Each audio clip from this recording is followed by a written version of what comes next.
Այսօր մեր հյուրն է հայտնի փորձագետ Արտուր Խաչիկյանը, բարև ձեզ պարոն Խաչիկյան։ Դուք տեսաք մենք խոսում էինք հաղորդման սկզբում այն լարվածությունը, որ կա սահմաններին, այն կրակոցներ եւ այլն, եւ այս ֆոնին մի կողմից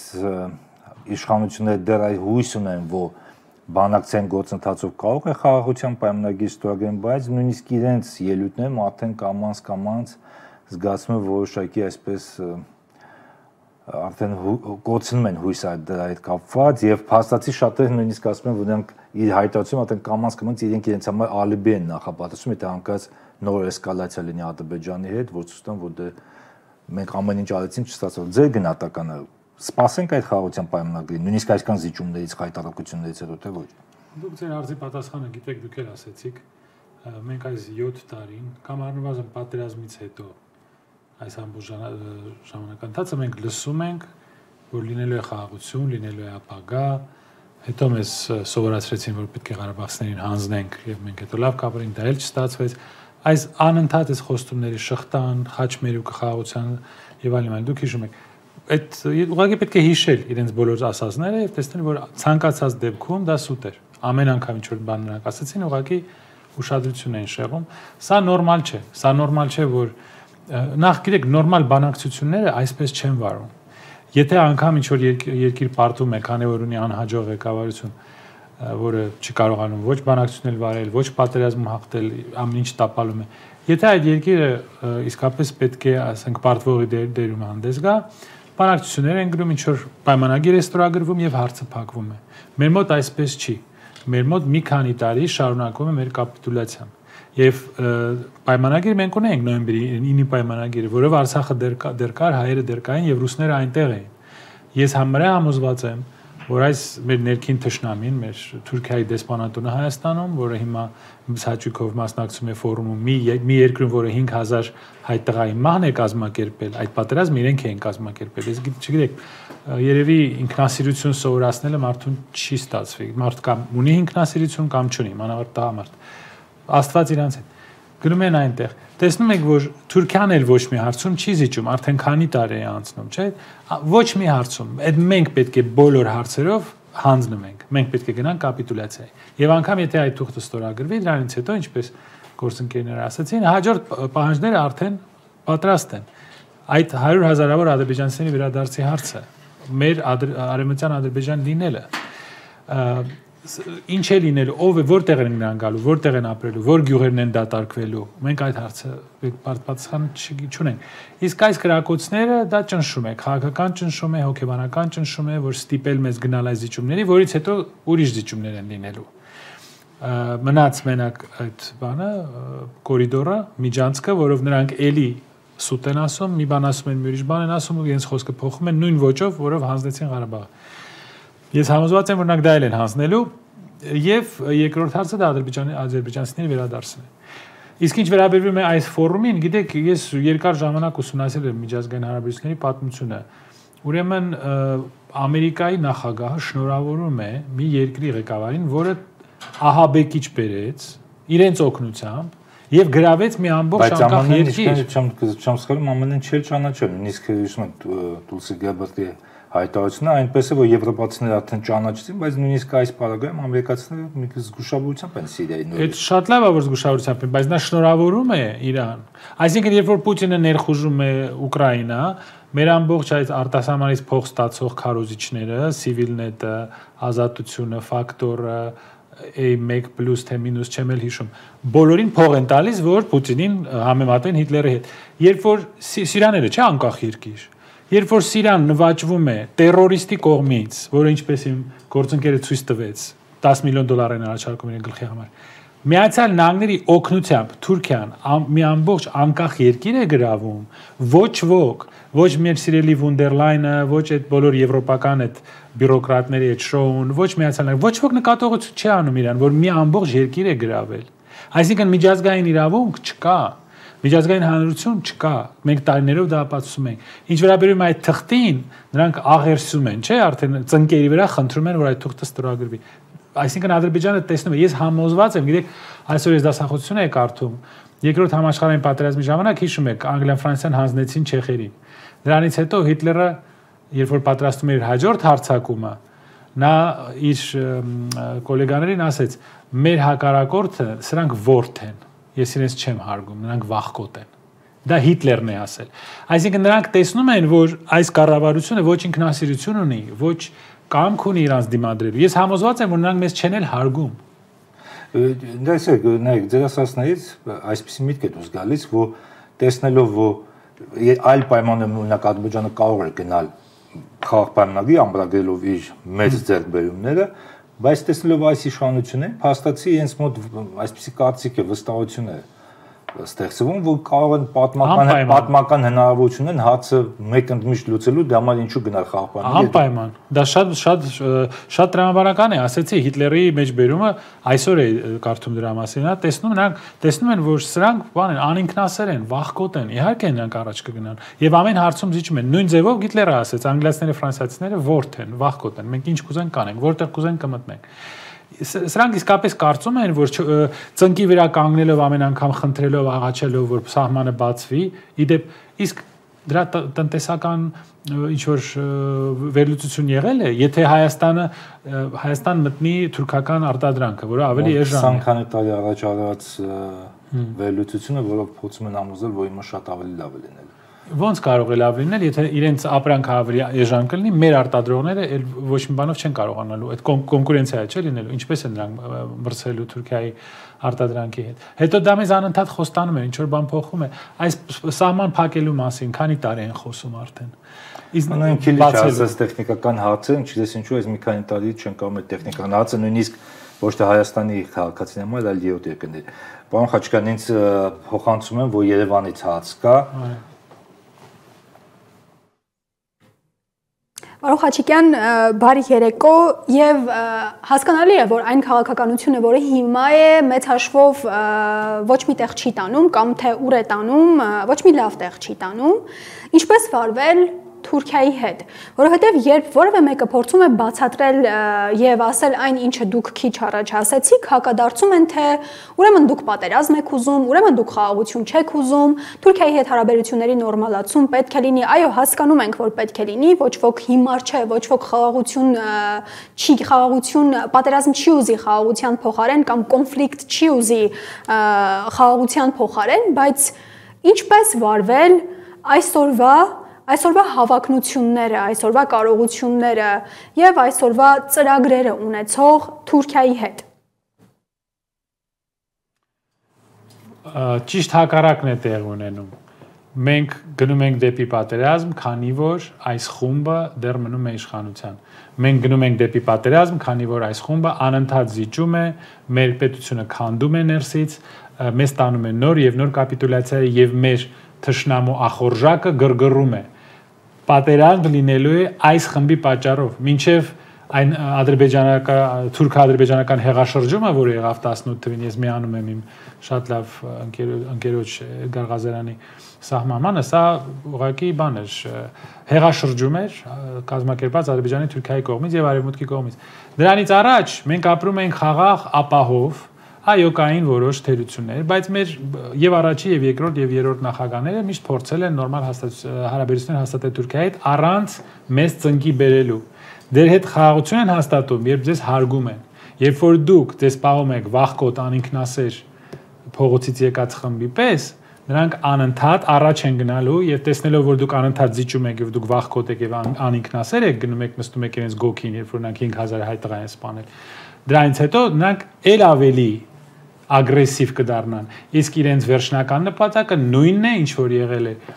20 թվականի պատերազմին, 100 տարի առաջ, 150 տարի առաջ, Թուրքիան ուզում է կառուցել իր մեծ արևելյան Օսմանյան կայսրությունը, ինչպես միշտ դրա համար պետք է բնաջնջել հայերին։ Թուրքիան անել է միայն նույն բանը եւ Արևմտյան Հայաստանում եւ Կիլիկիայում եւ հիմա Ղարաբաղում ցավոք սրտի ներքին թշնամիների եւ դավաճանների օգնությամբ։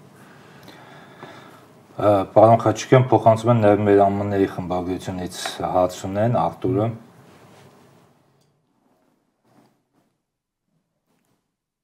Ողջունում եմ պարոն Խաչիկյանին, հարցս Ռուսաստանին է վերաբերվում, բայց մինչ այդ ուզում եմ մեկ ռեպլիկ Հայկի ասացի հետ կապված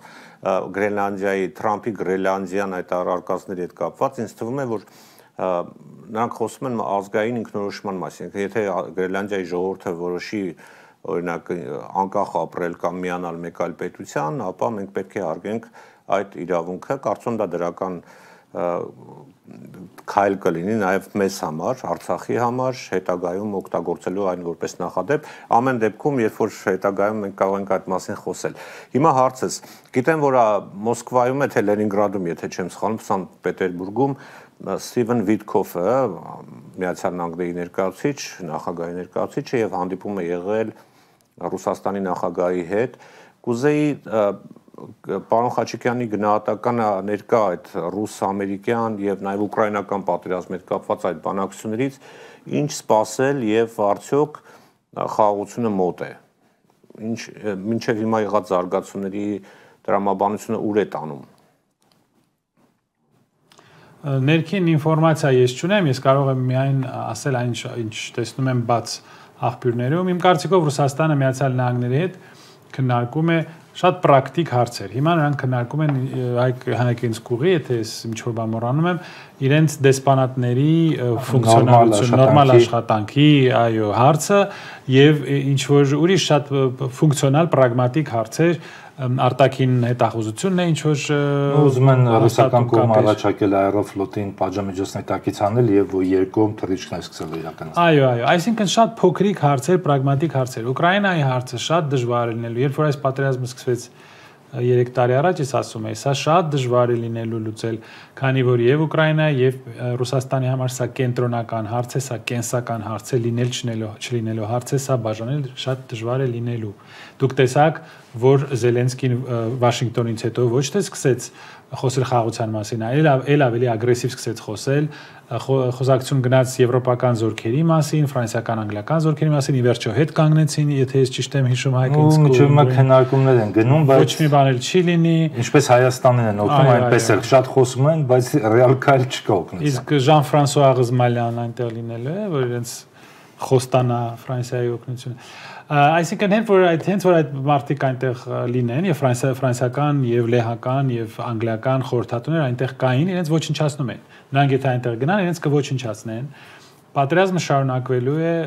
դեռ ցավոք սրտի երկար շաբաթներ, եթե ոչ ամիսներ, եւ լուծվելու է երևի ռազմական ձևով։ Քանի որ Ուկրաինան չի ընդունի այսպիսի կորուստներ, այս 4 շրջանի եւ Ղրիմի եւ ՆԱՏՕ չմտնելը, չնայած ՆԱՏՕ-ն էլ բարձվեց սուտ էր, այդ նույն սուտերը, որոնք մեզ էին պատմում մեր քարոզիչները,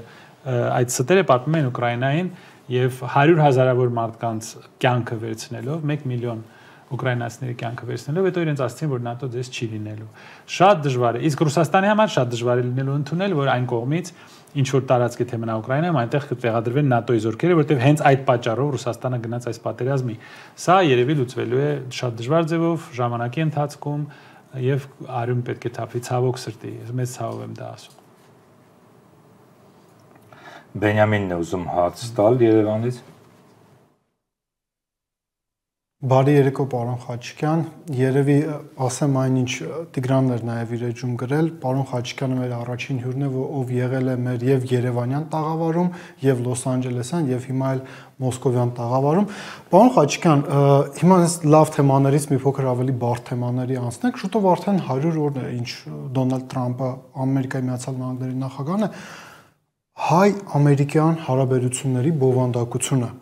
այս մի քանի ամսվա ընթացքում գոնե պարզ դառավ ինչի վերաբերյալ Հայաստանի եւ Ամերիկայի Միացյալ Նահանգները կարող են համագործակցել եւ ինչու եմ հայ ես հարցը տալիս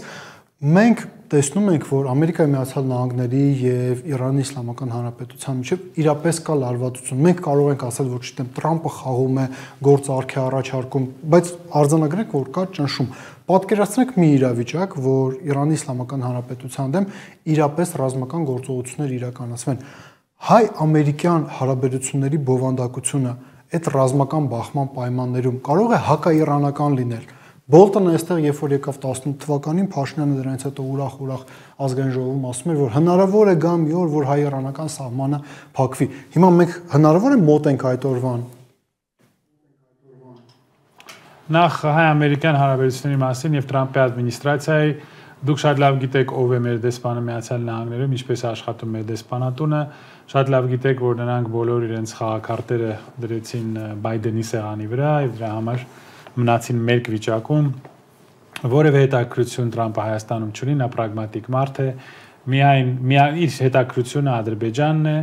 Ադրբեջանի նավթը եւ գազը, իր ամենախոշոր, ամենակարևոր պետությունը մեր ռեգիոնում դա Իսրայելն է, Իսրայելի լոբին վերահսկում է իրեն եւ այդ պատճառով Տրամփը ռմբակոծում է Եմենը, որպեսզի Իսրայելը շարունակի ցեղասպանել պաղեստինցիներին։ Գիտեք, որ ՄԱԿ-ը ճանաչել է սա որպես ցեղասպանություն, նա ցավոք սրտի այս ռազմական հանցագործին ընդունում է Վաշինգտոնում, քրեական դատարանը դատապարտել է իրեն որպես ցեղասպանության հեղինակ, բայց դա կարևոր չի Միացյալ Նահանգների համար, նրանք սանկցիաներ են կիրառում այդ դատարանի դեմ, քրեական դատարանի դեմ։ Հիմա մեր ռեգիոնում նրանք ունեն Իսրայել, Թուրքիա, Թուրքիան եւ Իսրայելը Ադրբեջանի դաշնակիցներն են։ Մենք որևէ ստրատեգիական հետաքրքրություն չենք ներկայացնում։ Մենք կարող ենք լինել ինչ-որ խաչմերուկ, ինչ-որ առևտրական խաչմերուկ, տրանսպորտային խաչմերուկ, բայց դրա համար պետք է այստեղ լինեին ինչ-որ ներդրումներ, ասենք Միջին Արևելքից ինչ-որ պետություններ, արաբական պետություններ, գուցե Հնդկաստան, գուցե Չինաստան, այստեղ պետք է ինչ-որ գործունեություն լիներ։ Բայց ունենալով այս փողոցից եկած խումբը, մենք դա էլ տապալեցինք։ Որևէ հետաքրքրություն Հայաստանում Միացյալ Նահանգները ստրատեգիական չունի, ես ասացի որտեղ են իր հետաքրքրությունները։ Ինչ վերաբերում է պատերազմի, եթե դե գիտեք, որ հիմա գործը գնում է դեպի խաղաղ բանակցություններ, դա լավ է, դա շատ դրական է մեզ համար, դա շատ դրական է Ռուսաստանի համար, քանի որ Ռուսաստանը չէր ցանկանա գործնել իր դաշնակցին մեր ռեգիոնում եւ Իրանը եւ Ռուսաստանը, ինչպես դուք ես գիտեմ համաձայն եք, մեր բնական դաշնակիցներն են, որոնցից մենք մեզ զրկեցինք 18 թվականի հեղաշրջումից հետո, որի հետևանքով այս խայտարակությանը եկանք եւ Ղարաբաղը կորցրեցինք։ Եթե լինի պատերազմ, մեզ ուղղակի կենթարկեն Ադրբեջանին եւ Թուրքիային։ Ադրբեջանը եւ Թուրքիան ինչ որ մի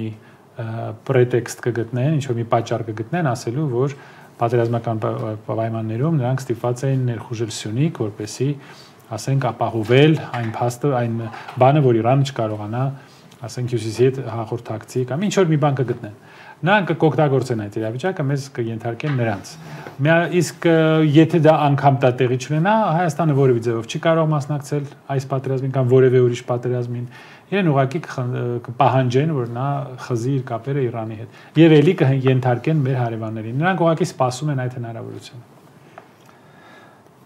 Պարոն Խաչիկյան, տեսեք, դուք արդեն ասացիք, որ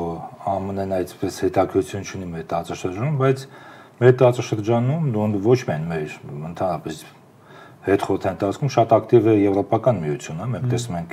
ու գոնե հայտարարությունների մակարդակով փորձում են արդեն առանձին ոչ միայն ԱՄՆ-ի հետ կապված անվտանգային համակարգ ստեղծել, ոնց դառնան կարելի ասել առանձին ուժեղ խաղացող։ Հիմա մենք տեսնում ենք Հայաստանի հետ եվրոինտեգրացիա գործընթացում այն հայտարարությունները, որ անում են պաշտոնատար անձիկ հայկական, նշվում է նաև համագործակցությունը Եվրոպայի հետ այդ անվտանգության ոլորտում ԵՄ-ի հետ։ Բայց տեսեք, ԵՄ-ն իր անվտանգային համակարգը ուղղակի կառուցում է Ռուսաստանի դեմ։ Ու չեն էլ թաքցնում, ասում են, որ Ռուսաստանը հավանական թշնամին է, մենք համակարգը ստեղծում ենք Ռուսաստան։ Հիմա այս պարագայում, երբ որ Հայաստանը մի կողմից այսքան կապվածնելով Ռուսաստանի հետ տնտեսապես, նույնիսկ այս տարիներից հետո նույնիսկ քաղաքական անվտանգային որոշակի կապվածություն կա, բայց հատկապես տնտեսապես համագործակցելով հենց այդ ոլորտում ԵՄ-ը, դա ինչ է տալու Հայաստանին։ Մենք կարողանանք փոխարինել Ռուսաստանին Եվրոպայով, թե դա ավելորդ նոր ռիսկեր է ստեղծում Հայաստանի համար։ Դուք այդ երկիրը հիշում եք, որը կոչվում էր Ուկրաինա։ Դուք տեսնում եք Ուկրաինայում ինչ է կատարվում։ Վրաստանը հիշում եք 2008 թվին, այնտեղ էլ են խոստումներ տրվել։ Եթե մենք դա չենք տեսնում, չենք հասկանում մեր ապագան։ Դուք Զելենսկու աչքերը տեսել եք, երբ որ իր վրա գոռում էին Վաշինգտոնում։ Դրանից հետո եկավ Եվրոպա, իհարկե այնտեղ ուրիշ ձևով իրան ընդունեցին։ Երբ որ դες խոստումներ են տալիս, դուք պետք է հարցնեք դες, իսկ ինչ երաշխիքես ունեն, որ դա կատարվելու է, որտեղ տեսակ որ Միացյալ Նահանգները իրենց խաբեց։ Ամբողջ Եվրոպայում հիմա շարժումներ են հակագլոբալիստական, պրո ավելի ազգայնական ուժերի։ Մակրոնի ռեյտինգները շատ ցածր են, նա երկար այնտեղ չի մնա երևի։ Ну այսինքն այդպես նա եթե չեմ սխալվում 2-րդ ժամկետից հետո իրավունք չունի 7 ժամկետ։ Հույսով եմ որ նա կգնա, որովհետև նա մենակ դատարկ խոսալուց ոչ մի բան չի կարող անել, այն էլ Հայաստանի հասցեով այդ իր քաղցր բառերը ոչ մի բանի չբերեցին, անգամ չեկավ գոնե սիմվոլիկ ձևով այստեղ մեզ տեսնի էլի խափի, դա էլ չարեց։ Եվրոպան ինքը իրեն չի կարող պաշտպանել։ Եվրոպայի խնդիրը այն է, որ նրանք ուժ չունեն իր սեփական տարածքը պաշտպանելու։ Իրենց բանակները շատ փոքր են, իրենց ռազմական ուժերը շատ փոքր են, ռազմական հնարավորությունները փոքր են։ Ես մի այդպիսի թիվ տեսա, որ Ռուսաստանը արտադրում է 3 անգամ ավելի շատ արկ, քան Եվրոպան եւ Միացյալ Նահանգները միասին վերցրած։ Այսինքն նրանք չեն կարող մրցել Ռուսաստանի հետ իրենց արդյունաբերական հնարավորություններով։ Գուցե այո, տնտեսական, ֆինանսական այո, բայց նրանք չունեն հնարավորություններ ոչ պաշտպանել Ուկրաինան եւ փոխարինել Միացյալ Նահանգները, ոչ էլ իրենց անվտանգությունը ապահովել։ Սա ուղղակի գորգորոսներ են, ինչպես միշտ։ Հիմա նայեք օգնության մասշտաբներին։ Նրանք առաջարկում են եւս 800 միլիարդ եվրո կարծեմ տրամադրել Ուկրաինային, որից կեսը իհարկե կոռուպցիայի կենթարկվի, Շվեյցարիայում կգտնվի։ Սա այսինքն ընդհանուր թիվը 1 տրիլիոն 100 միլիարդ, չէ՞։ Ես արդեն զրոները չեմ տեսնում։ 1 տրիլիոն 100 միլիարդ Ուկրաինային։ Մեզ տվել են ասենք 40 թե 50 միլիոն դոլար։ 1 տրիլիոնը չեմ կարծում։ Այնտեղ խոսում 300 միլիարդ արդեն տվել են Ամերիկան եւ Եվրոպան։ Հիմա էլ 800 միլիարդ ավելացնում են։ Խոսք են տալիս ու կօգնեն, բայց դա այնպես չէ։ Հիմա հակառակը փաստացի Ուկրաինայի իշխանությունները փորձում են Եվրոպական միությանը համոզել, մեզ տվեք փող, մենք ձեր տեղը կկռիվ կանենք, փաստացի վաճառելով իրենց քաղաքացիների կյանքը, իրենց զինվորների կյանքը օգնության դիմաց։ 18 տարեկաններին են բռնելու հիսաշուտով, այդ փողի կեսն էլ գողանում են։ Ես չեմ ասում արդեն տվել են, բայց առաջարկում են 800 պլյուս, դա այսինքն տեսեք ինչ թվեր են։ Ու նայեք մեզ այն ինչ առաջարկում։ Մենք նախ Եվրոպան ինքը իրան չի կարող պաշտպանել։ Նախ Եվրոպան Ուկրաինային չի կարողանում պաշտպանել։ Ռուսները առաջ են գնալու եւ եթե նրանք զորքեր ուղարկեն, ոչնչացվել են։ Եվ երրորդը մենք որևէ նշանակություն, որևէ կարևորություն չունենք։ Ուկրաինայից մենք 100 անգամ ավելի անկարևոր ենք, փոքրիկ, հերրու Եվրոպայից, եվրոպական որոշ քաղաքական գործիչներ ասում են ինչին է մեզ պետք այսպես երկրներ, ինչպես են Հայաստանը, Վրաստանը եւ այլն։ Այդ բոլոր հեքիաթները Եվրոպայի մաս դառնալու մասին մնացին հեքիաթներ, ոչ ոք մեզ չհրավիրեց, որևէ մեկը չարձագանքեց այս ծիծաղելի ռեֆերենդումի, եթե ես ճիշտ եմ։ Ավելի շուտ նախաձեռնությանը, ասած ասեմ, ռեֆերենդում դե չի եղել։ Հա, նախաձեռնությանը ռեֆերենդում, չէ, շրջօրագրություններ են, չէ։ Հավաքել են քանակը անհրաժեշտ, բայց դե բեմադրություն, որը ուղղակի ինչ որ էլի սիմվոլիկ թատրոնական բաներ են անում, ոչ մի հետևանք դա չունի։ Եվրոպան մեզ կարողանալ է պաշտպանել, թե ոչ, եթե եվրոպական դիտորդները անգամ չեն լսում, կրակոց չեն լսում։ Նրանք ասում են մենք լավ չենք տեսնում։ Ինչքանով հասկանում եմ, նրանք այսպես բան են ասել, մեր հեռադիտակները գիշերը չեն աշխատում, շատ գուցե մենք օգնենք փող տանք իրանց, որովհետև հեռադիտակներ կան, որոնք տեսնում են գիշերը։ Ասենք չեք տեսնում, բայց լսում եք, չէ՞։ Չէ, փոխ կանան։ Ձեր խոսքերն ավելացնեմ, որ նախկինում երբ հստակ եղել է, նրանք էլ են ընդունել, որ դեպքեր մի քանի տարի առաջ, բայց մենք չտեսանք որևէ կոնկրետ քայլ։ Այսինքն տեսանք, որ նրանք ոչինչ չեն անում։ Ջերմուկը գրավեցին, ոչինչ չեն անում։ Ոչ մի սանկցիաներ չեն կիրառում։ Էթնիկ զտում տեղի ունեցավ, որը այդ դատարկ թղթերը, որ ստորագրում է ՄԱԿ-ը, բան պաշտպանելու պարտավորություն, responsibility to protect։ Ինչ որ տոմերով sense բաներ ա գրած։ Ոչ մի բան չծանք, նրանք պարտավոր էին պաշտպանել Ղարաբաղցիներին, թույլ չտալ, որ էթնիկ զտում լինի։ Ոչ մի բան չեն արել։ Իսկ մենք դուրս եկանք նոյեմբերինի պայմանագրից, վազեցինք Պրագա, հանձնեցինք Ղարաբաղը։ Ու մենք դա հանդուրժում ենք։ Պարոն Խաչիկյան, տեսեք, մենք տեսնում ենք, որ մի կողմից ԵՄ-ը նույն փաստացի եվրոպական առաջնորդները փորձում են սաբոտաժի ընդհակել այդ խաղաղասիրական նախաձեռնությունը Տրամպի, որը փորձում է քանի Ուկրաինայի պարտությունը այդքան բացահայտ չէ։ Նույնիսկ Ուկրաինայում քիչ թե շատ լավ պայմաններով այս պատերազմը վերջացնել։ Եվ այսպես արմիթելով մի հույս է գնում, որ պետք է դիմանալ այս մի քանի տարին, քանի Տրամպն է նախագահ, հետո կարող է գալ դեմոկրատ նախագահ եւ կվերադառնանք նախկին այս քաղաքականությանը։ Օրինակ ձեր կացկով, եթե ընդունում ենք Տրամպը պարտվում է, ավելի շուտ ոչ թե Տրամպը, այլ հանրապետական իր թիմակիցը պարտվում եւ գալիս է դեմոկրատները։ Այդ ժամանակ կարելի ակնկալել կտրուկ փոփոխություն ԱՄՆ-ի քաղաքականության եւ վերադարձ նախկին դիրքերի, թե միևնույնն է շարունակվելու է մի փոքր փոխված, բայց ներկայիս քաղաքականությունը կենտրոնանալ Չինաստանի վրա եւ թույլատրել կախվածությունը եվրոպական գործերից։ Ուկրաինա չի լինի, ուկրաինացի չի մնա։ այսպիսի տեմպերով այդ խեղճ մարդկանց սպանելով գնում են արդեն փողոցներում են բռնում իրանց կանանց են ուզում տանել 18 տարեկաններ են ուզում տանել սպանել մեր այդ եվրոպացիների ռուսոֆոբների համար որոնք տապալեցին ամբողջ աշխարհի ճարտարապետությունը անվտանգության ճարտարապետությունը 90-ականից սկսած այո կարող է դեմոկրատները կարող են հետ գալ նրանք կարող են վերադառնալ իրենց այդ ֆանատիկ ռուսատյաց քաղաքականությանը եւ այդ բոլշևիկյան լիբերալիզմին, որ մենք էլի ունենանք 72 սեր, ես դուք իրար գրենք, ես գրեմ, որ ինձ անգլերեն հի գրեք, ոչ թե շի, այսինքն այս խելագարությունը շարունակվի։ Հնարավոր է, բայց 4 տարի Ուկրաինա չի լինի, 4 տարի հետո ուկրաինացի չի մնա։ Եթե նրանք 1 միլիոն մարդ են կորցրել ըստ որոշ տվյալների 3 տարվա ընթացքում, արդեն կդառնա դա 2 միլիոն։ Եվ ռուսները առաջ են գնալու, եւ ռուսները գիտեն, որ հենց որ նրանք կանգնեցին, այն կողմը արդեն լինելու է ՆԱՏՕ-ն։ Ես դրա մասին շատ անգամ ասել եմ, նրանք ինքները գիտեն դրա մասին։ Այսինքն այս ժողովուրդը զոհաբերեցին Անգլիայի, Ամերիկայի եւ որոշ ուրիշ եվրոպական երկրների քաղաքականության համար թույլացնել Ռուսաստանը ուկրաինացիներին սպանելով։ Մի հատ էլ թեժ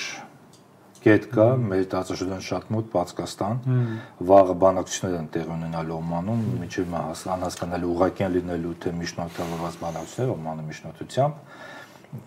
Սպասելիքները ինչ սպասենք, մենք դա էլ ենք քննարկում այս շաբաթ Տրամպի այս կոշտ հայտարարությունները դա այսպես իրոք պատրաստ է այդ հայտարարությունից դու կոնկրետ քայլերի անցնել, եթե չստացվեն համաձայնության գալ, թե դա իր սովորության համաձայն բլեֆ է այսպես բանակցության գործընթացով եւ բոլորը հասկանում են, որ չի համացակվի կոնկրետ ռազմական գործողությունների Իրանի դեմ։ Իմ կարծիքով կհամարցակվի։ Նա իհարկե վախեցնում է Իրանը, որպեսզի ստիպի Իրանին, որ նա վերադառնա այդ պայմանագրին, դե ավելի խիստ ձևով։ Հիշում եք 15 թվին կար JCPOA այդ պայմանագիրը, որը կնքվեց, հետո Միացյալ Նահանգները Իսրայելի ճնշման տակ դուրս եկան։ Նա կվախեցնի իրենց, կստիպի, որ օրինակ չօգնեն այլևս հութիներին, որ Իսրայելը շարունակի ցեղասպանությունը պաղեստինցիների, չօգնի Հիզբոլլահին, չօգնի Համասին եւ այլն։ Դա նրանք անելու են եւ սահմանափակելու է իրենց միջուկային ծրագիրը։ Իսրայելը ունի 300-ից 400 գլխիկ, բայց Իրանը չպետք է դա ունենա, որովհետեւ Իսրայելը այդպես է որոշել։ Դե այսպես են հարցեր լուծվում, ինչ կարող եմ ասել։ Բայց հնարավորությունը կար, որ նրանք նաեւ կհարվածեն, իրենց ուժերը արդեն բերվել են այս ռեգիոն, գիտեք, Դիեգո Գարսիա, չէ՞, կարծեմ բազայում շատ լուրջ զինատեսակներ կան, ռմբակոծիչներ կան։ Ավիակի խումբն է արդեն այնտեղ տարածաշրջանում։ Այո։ Բայց Իրանն էլ կարող է պատասխանել, Իրանը ունի գերձայնային հրթիռներ, Իրանը ունի հոպի համակարգ, այսինքն ամբողջ Իրանը չնանք միանգամից չեն վերացնելու։ Սա լինելու է, եթե սա լինելու է սարսափելի ռեգիոնալ պատերազմ մեծ մասշտաբների, որը բերելու է եւ տնտեսական ճգնաժամի, քանի որ Իրանը ասել է մենք հարվածել ենք նավթային պաշարների, կարող են լինել նաեւ միջուկային հետևանքներ, եթե ռմբակոծվեն այդ բոլոր օբյեկտները, աստված չտա, ինչ որ նյութեր դուրս գան մթնոլորտ, ունենանք Չեռնոբիլ եւ հետո հարվածներ են լինելու ամերիկյան ռազմաբազաների դեմ տարածաշրջանում, այո, սա կարող է մեծ էսկալացիայի բերել, որը իհարկե մեր շահերից չի բխում, իսկ այն որ ռազմավարություններ են անում Իրանի հետ, դա ճիշտ է, բայց պետք չէր 7 տարի սպասել, որ այդպիսի բան անեն։ Նրանք ի վերջո կարծիքով ուղղակի հասկացել են, որ ոչինչ չստացան արևմուտքից, իրենց քաղաքականությունը պարտվեց, հիմա ինչ կարող են փորձում են ստանալ բոլոր կողմերից։ Դե վարկած կա, որ հիմնական հարվածը Իսրայելն է հասցնելու, իսկ այս ուժերը պետք են որպեսզի հանկած, եթե Պարսկաստանը գնաց կտրուկ քայլերի Իսրայելի դեմ, օգնել Իսրայելին։ Պարոն Խաչիկյան, կրկին Երևանից հաց ունի Անին։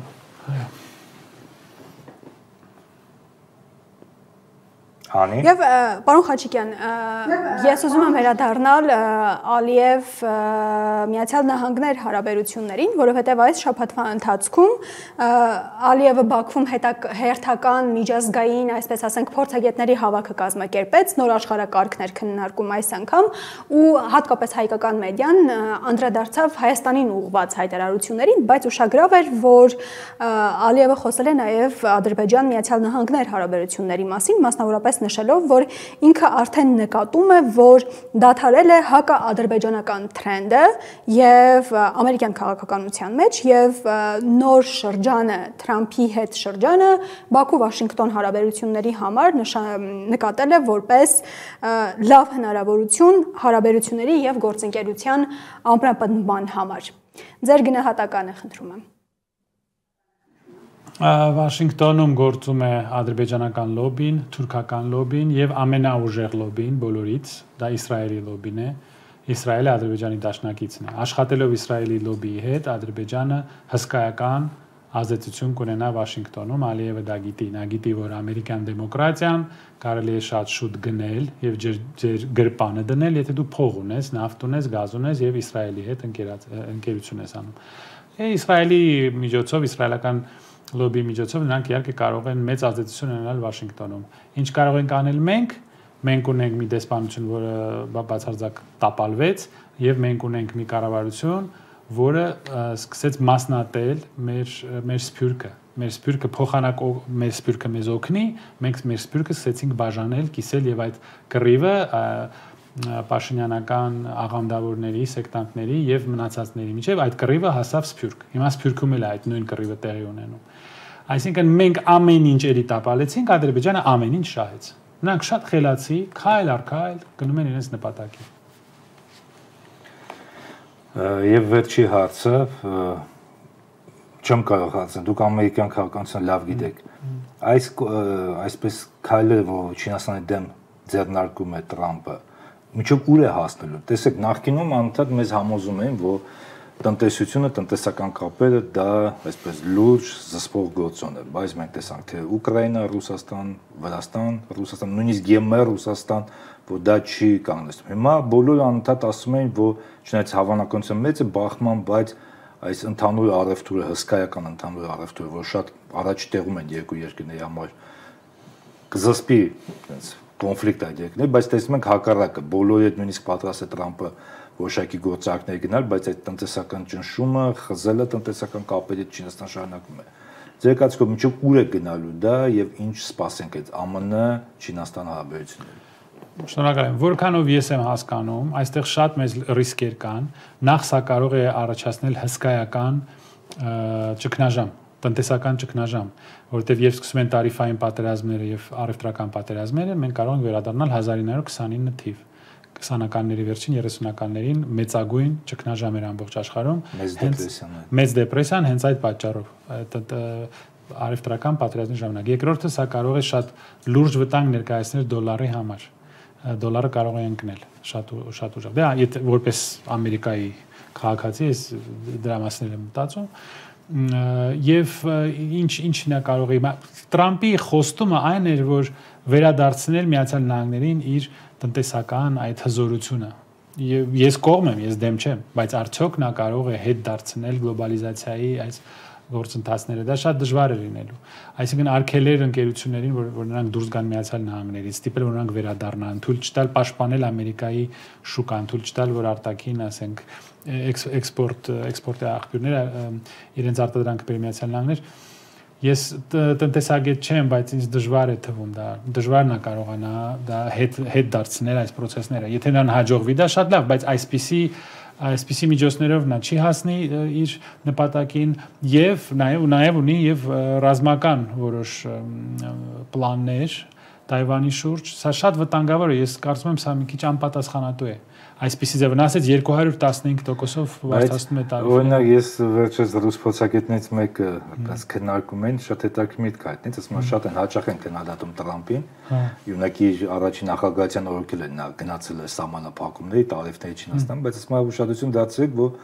Բայդենը իր գալուց հետո որևէ տարիֆ կամ սահմանափակում չիջացրեց Չինաստանի դեմ, դա համար ասում է պետք չէ կարծել, որ դա այսպես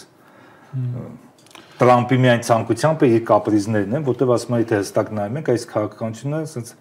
հետևողական շարունակում է Վաշինգտոնը։ Այո, բայց Չինաստանը հակահարված է հասցնում Միացյալ Նահանգներին, ինքը իր տարիֆները բարձրացնելու եւ Եվրոպան էլ է ասել, նույն բանը մենք ենք անելու։ Նա Եվրոպայի դեմ է տարիֆները բարձրացրել եւ Եվրոպան պատասխանելու է Կանադայի դեմ։ Սա շարունակի, սա բերելու է էսկալացիա, երկրները պատասխանելու են նույն ձևով, որը կարող է սառեցնել, ոչ թե սառեցնել, այլ ավելի դժվար դարձնել միջազգային առևտուրը, գների բարձրացում կարող է լինել։ Ես տնտեսագետ չեմ, բայց ես կարծում եմ, որ եթե ժամանակակի առևտուրը գները կարող են աճել, կտրուկ աճել։ Ջեֆրի Սաքսը մեր շատ սիրելի գոլեգան ասում է, որ սա շատ սխալ քայլ է, որը կարող է բերել տնտեսական ճգնաժամի։ Իմ կարծիքով սա մի քիչ պոպուլիստական հայտարարություններ են, որոնք նա արել է։ Եթե նա կարողանա Ամերիկան հզորացնի, ես միայն կողմ եմ, բայց այսպիսի քայլերով տնտեսական հզորության համար դժվար է տեսնել թե դա ինչպես կլինի։ Շնորհակալություն ձեզ, պարոն Խաչիկյան։ Ալֆա Նյուսի հյուրն էր Արտուր Խաչիկյանը։